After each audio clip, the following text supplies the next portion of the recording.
video we will see how to use chamfer in Creo. So let's begin. To use chamfer, let's draw an arbitrary rectangle of width 20 and height of 10 units. Watch the previous video of how to draw a rectangle.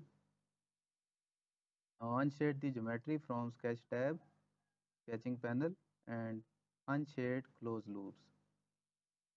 Now let's move towards chamfer from Sketch tab, Sketching panel, and chamfer.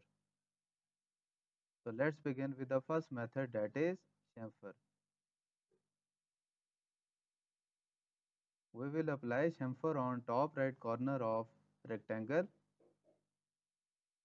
Select the two lines that meet at relevant edge.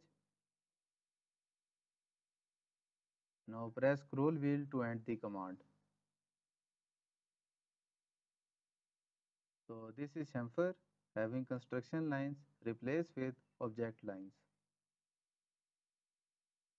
Let's put horizontal dimension of 2 units and vertical dimension of 2 units. This is final look of chamfer. Now let's move towards second method, that is chamfer trim.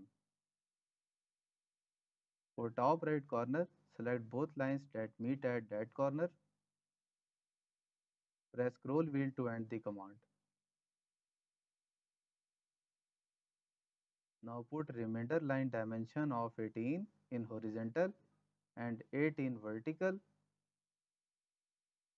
To consider chamfer of 2 in horizontal and 2 in vertical. So this is chamfer without construction lines. Thanks for watching. Like and subscribe for more informative videos.